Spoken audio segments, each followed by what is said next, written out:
What if I told you the Cleveland Browns didn't just tighten media access, they quietly shut the door on an entire group of insiders overnight? Because that's exactly what's happening right now, and it's not random. Somewhere inside that building, there's reportedly a list, names attached, patterns tracked, and one by one, the reporters who spent months shaping the narrative around Shedeur Sanders are suddenly finding themselves on the outside looking in. Emails ignored, questions shut down, access that used to come easy, gone without explanation. And here's the part that makes this even more intense. This didn't start with one bad article or one controversial take. It built over time, story after story, anonymous sources, repeated criticisms, a narrative that, according to many fans, may have played a role in Sanders sliding all the way down the draft board. But then something happened that changed everything. Another quarterback shows up, does the exact same thing Sanders was criticized for, and suddenly silence. No headlines, no anonymous quotes, no concerns being pushed across the media cycle. That moment didn't just raise eyebrows, it raised questions. And inside the Browns organization, it seems like those questions turned into action. Because now, with Jimmy Haslam and the new regime watching closely, the tone has completely shifted. The same voices that once dominated the conversation are going quiet. Some are even walking back what they said. So the real question isn't just what happened to the media access. It's why the Browns decided they'd seen enough, and what they discovered behind the scenes that made them act now. And once you see the full picture, this stops looking like a simple media dispute and starts looking like something much bigger. It didn't happen with a big announcement, no press conference, no warning, but suddenly something felt off around the Cleveland Browns. Reporters who were used to easy access started noticing small changes. Emails that normally got quick replies, silence. Requests for clarification, ignored. Press availability sessions that once felt open and cooperative suddenly turned cold, short, and controlled. And at first, it didn't seem like a coordinated move, just a few missed responses here and there. But then it kept happening. And that's when people started realizing this wasn't random, it was targeted. Certain reporters, especially the ones who had been the loudest voices during the coverage of Shedeur Sanders, were the ones being left in the dark. The same insiders who once had direct pipelines to the coaching staff were now getting nothing. No inside scoops, no background info, no quiet confirmations, just distance. And here, where it gets even more interesting. This shift lines up almost perfectly with the transition from the old regime to the new one. When the previous coaching staff was in place, there were strong relationships between certain reporters and people inside the building. Information flowed, stories got shaped, narratives took off. But once that staff was gone, that pipeline didn't just slow down, it completely dried up. And according to what's being said around the league, the new leadership, including Jimmy Haslam, wasn't interested in continuing those same relationships. In fact, reports suggest they started paying close attention to how those relationships had been used in the first place. Every article, every anonymous quote, every repeated criticism. It was all being noticed. So instead of publicly calling anyone out, the organization took a different approach. Quiet control, no confrontation, just consequences. Access wasn't debated, it was removed. Communication wasn't argued, it just stopped. And the message couldn't be clearer. Whatever was happening before is over. But that raises a bigger question. What exactly did the Browns see that made them decide to shut everything down like this? Because moves this deliberate don't come from frustration alone. They come from something much deeper. And once you see what may have triggered it, the entire situation starts to look a lot less like coincidence and a lot more like a calculated response. And this is where things take a turn that most people didn't see coming, because behind all the silence and cut-off access, there's something even bigger being talked about. A list. Now nothing official has been publicly confirmed, but reports and conversations around the league suggest that inside the Cleveland Browns organization, key decision-makers started keeping track, not casually but deliberately. Names of reporters, patterns in coverage, repeated narratives, who was pushing what and when. And the more they looked, the more a pattern started to form. Certain voices weren't just reporting, they were consistently driving the same angles, especially when it came to Shedeur Sanders. The same critiques kept showing up, the same anonymous sourcing, the same conclusions over and over again. At first, it may have looked like coincidence, but internally, it seems like the Browns weren't buying that. So instead of reacting publicly, they started documenting. Every article, every quote, every time a story leaned in a certain direction, and over time, what some describe as a receipt trail began to build. Not speculation, just a record of who said what and how often they said it. And once that kind of tracking starts, the power dynamic changes. Because now, it's no longer about opinions, it's about accountability. That's when the shift reportedly began, quietly at first. A delayed response here, a declined request there, but if you were paying attention, the pattern was clear. The same names that kept popping up in those narratives were the same ones starting to lose access. And here's the key detail that makes this even more intense. This wasn't emotional, it wasn't reactionary, it was calculated. The organization didn't argue, they didn't go back and forth in the media. They simply adjusted who they were willing to engage with, and in doing so, they sent a message without ever saying it out loud.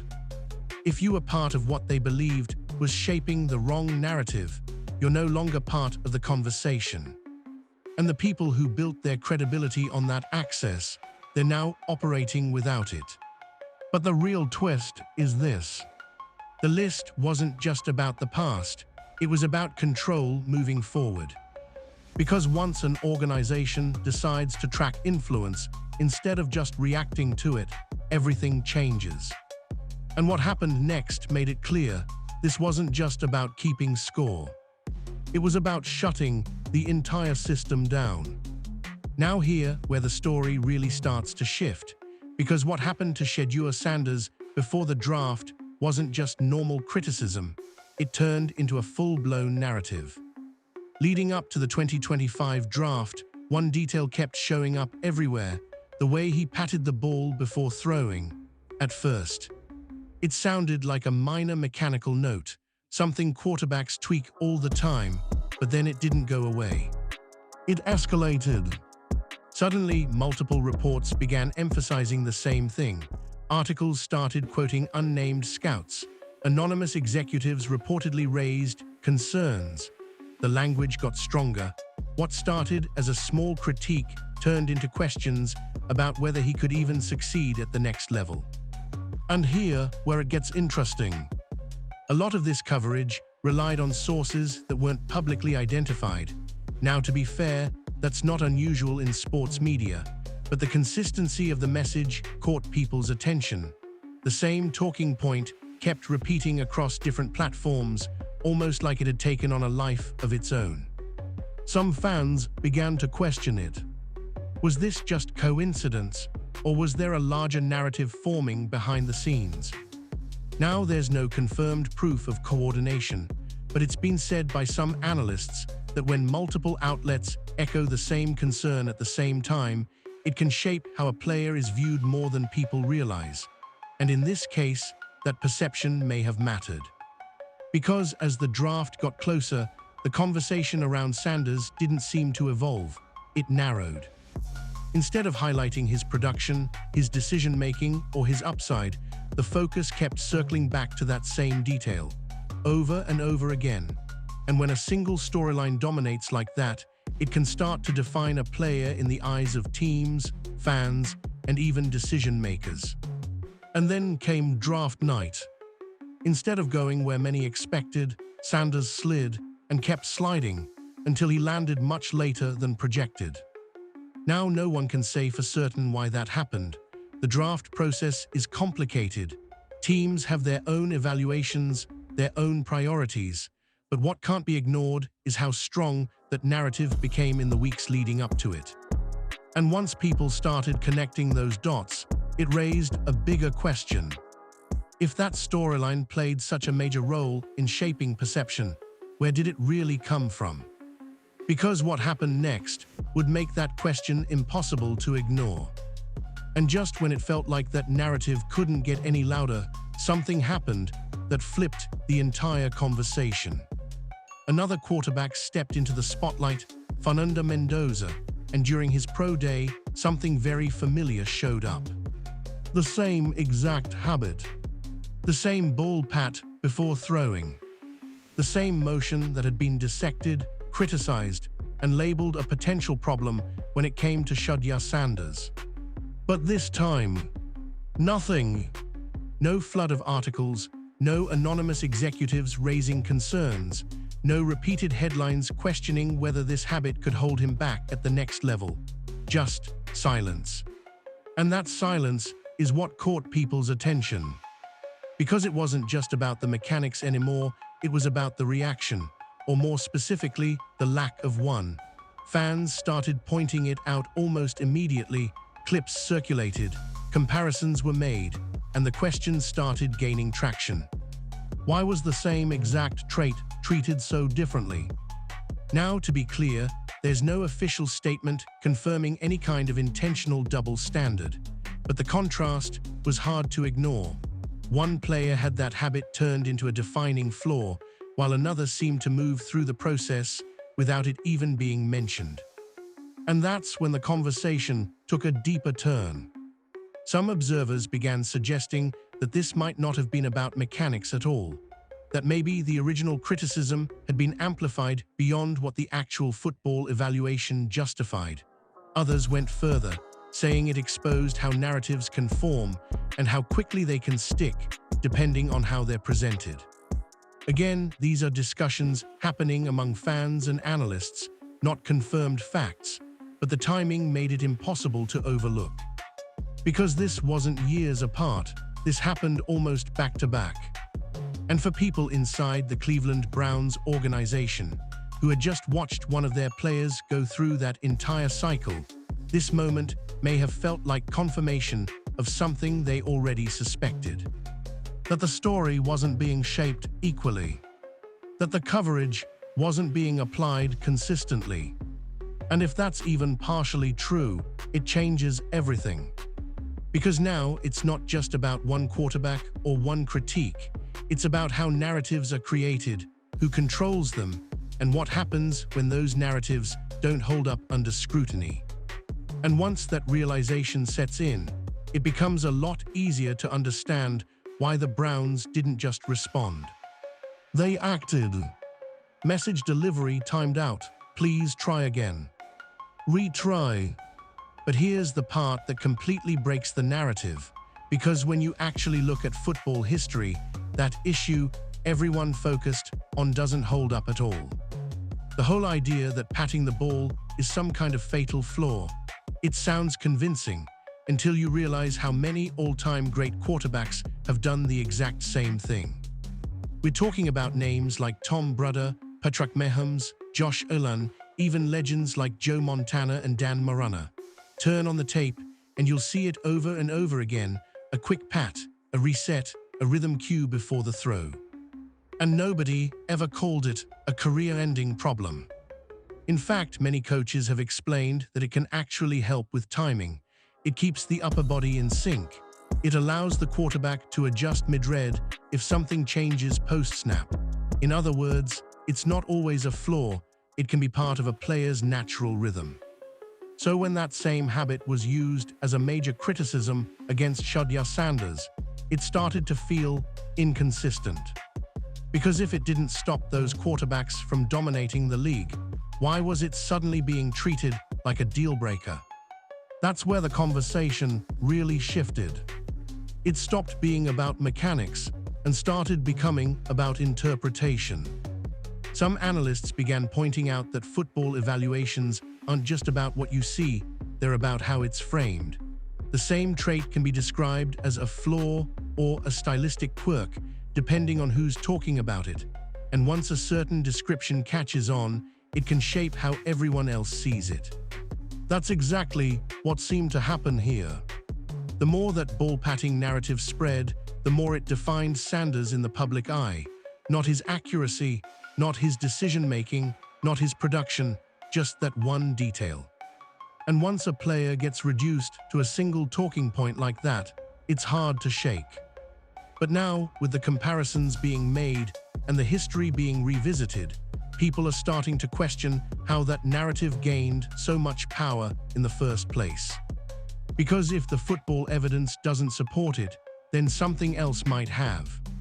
And that realization is what makes everything happening now, inside the Cleveland Browns building, feel a lot less surprising. Because if the criticism wasn't fully rooted in football, then the response to it probably isn't either. And this is where the story stops being about one player and starts becoming about power. Because what's being discussed now isn't just coverage, it's influence. Around the league, there's a growing belief that media doesn't just report on teams, it can shape how those teams are viewed. And in some cases, it can even apply pressure without ever directly saying so. When certain narratives gain traction, when headlines repeat the same concerns, when fans start echoing those ideas, it creates something bigger than a single opinion. It creates momentum.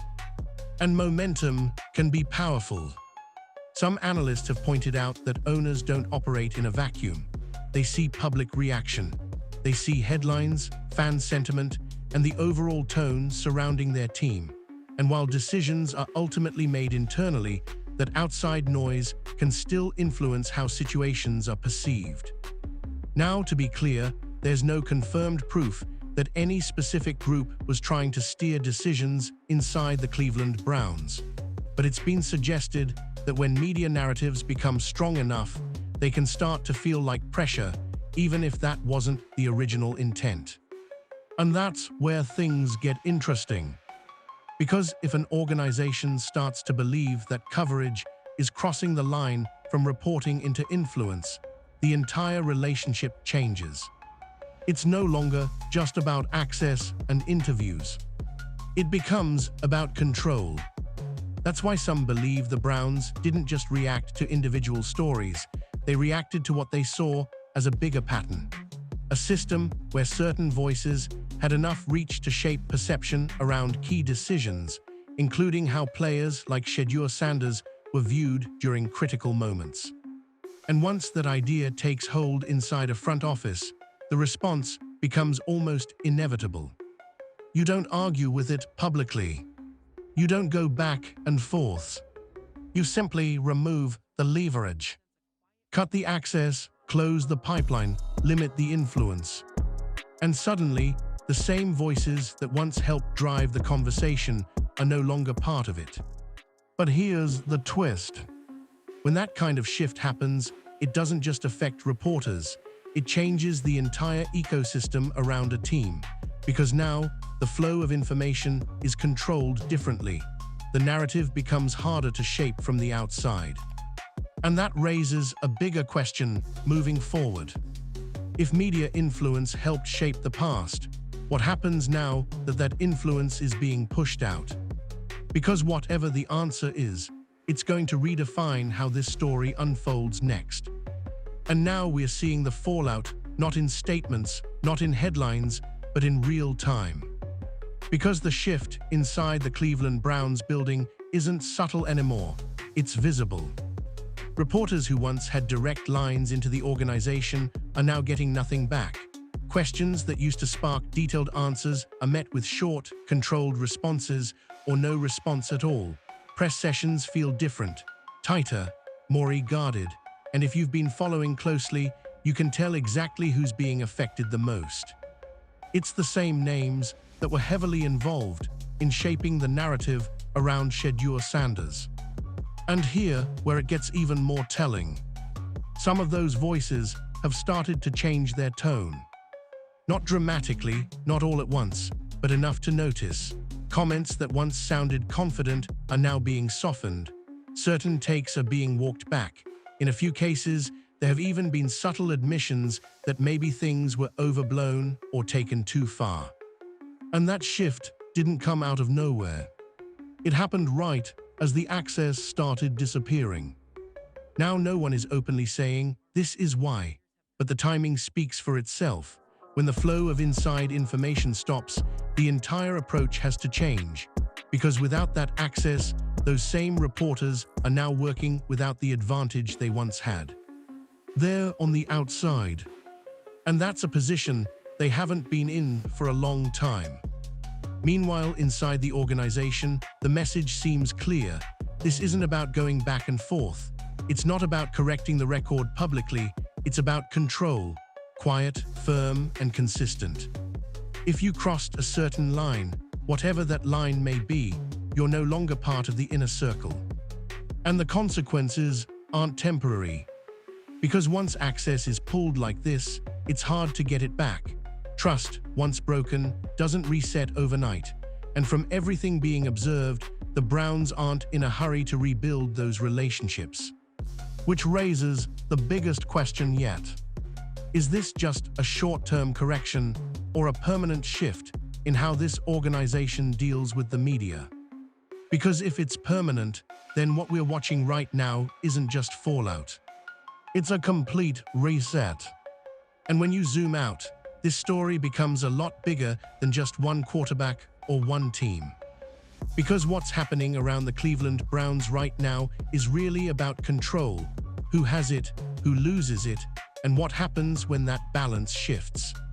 For years, the relationship between teams and media has been a two-way street. Teams provide access, and in return, reporters provide coverage that keeps fans informed and engaged. But that system only works when both sides stay in their lane. The moment one side feels like the other is pushing too far, the entire dynamic changes. And that's what this feels like. Because if the Browns truly believe that certain narratives, especially the ones surrounding Shedeur Sanders, were amplified in a way that didn't reflect reality, then their response makes more sense. Not necessarily as retaliation, but as a reset. A line being drawn. And now, that line is forcing everyone to adjust. Reporters who once relied on inside access now have to operate without it. Stories that used to come with behind-the-scenes confirmation now have to stand on their own. And for the organization, the message is simple. If you want access, there's a standard that comes with it. But here, where it gets complicated. Because while some people see this as accountability, others see it as something else entirely. There's an argument that limiting media access, even in response to questionable coverage, can create its own issues. Less transparency, fewer tough questions, more control over the narrative from inside the building. And depending on how far it goes, that can shift the balance too far in the other direction. So now, both sides are being tested. The media has to prove it can operate without relying on privileged access. The Browns have to show they can manage their message without shutting out legitimate reporting. And somewhere in the middle, the truth has to hold up. Meanwhile, Sanders is still there, still working, still preparing, away from the noise, away from the narratives, focused on what comes next. And that might be the most important part of all. Because while the conversation outside continues to evolve, inside the building, the story is still being written. And the real outcome of all this, we won't see it in headlines. We'll see it on the field. So after everything we've just walked through, the narratives, the silence, the access being cut off, it all comes down to one question. What actually counts as accountability? Because from one angle, what the Cleveland Browns are doing looks like a clear message. If coverage crosses a certain line, whether it's repeated speculation, anonymous sourcing that shapes perception, or narratives that don't fully match what's happening internally, then access isn't guaranteed anymore. It's earned, and it can be taken away. But from another angle, this raises a different concern entirely. If teams start deciding who gets access based on how they're covered, where does that leave real journalism? Where does that leave tough questions, uncomfortable conversations, or reporting that isn't always favorable. That's the tension sitting right at the center of this story. On one side, you have an organization that appears to believe its quarterback, Shedeur Sanders, was unfairly framed during one of the most important moments of his career. And if that belief is even partially true, then their response starts to feel less like overreaction and more like protection. But on the other side, you have a system where media is supposed to operate independently, where access isn't tied to approval, and where criticism, even if it's unpopular, is part of the job. And right now, those two ideas are colliding. Because what's happening in Cleveland isn't just a one-off situation.